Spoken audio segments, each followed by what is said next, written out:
அதிர்ஷ்டம் நியூஸுக்கு வரவேற்கிறோம். கரூர் விஷயத்தில் சிபிஐ விசாரணைக்கு தடை கேட்டு உச்சநீதிமன்றத்தில தமிழக அரசு மேல்முறையீடு பண்ணியிருக்கிறாங்க.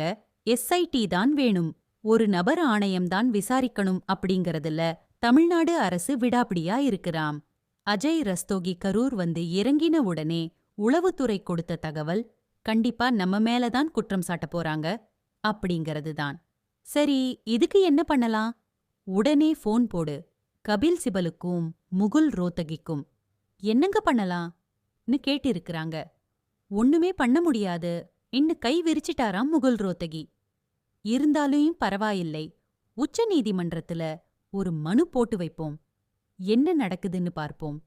ஒருவேளை சிபிஐ நம்ம தான் காரணம்னு சொல்லிட்டா, நம்ம அஜாக்கிரதை தான் காரணம்னு சொல்லிட்டா, பாசிச பிஜேபி ஒன்னு சொல்லிடுவோம் அப்படின்னு இப்ப முடிவு பண்ணிருக்காங்களாம்.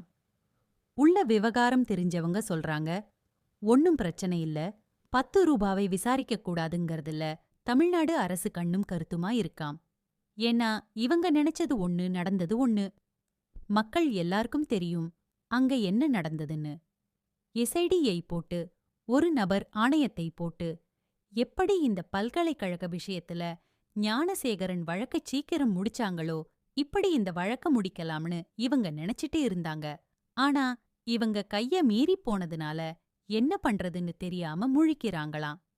இன்னும் குறிப்பா சொல்லணும்னா, உச்ச நீதிமன்றத்துல ஏதாவது ஒண்ணு பண்ணி இந்த கேஸ நாமே நடத்தணும்னு பல கோடி செலவு பண்ணிருக்கிறாங்க.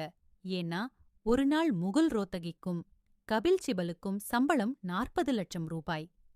நம்ம காசை எடுத்து சிபிஐ விசாரணை போக கூடாதுங்கிறதுக்காக இவ்வளவு முடிவு பண்ணிருக்கிறாங்க.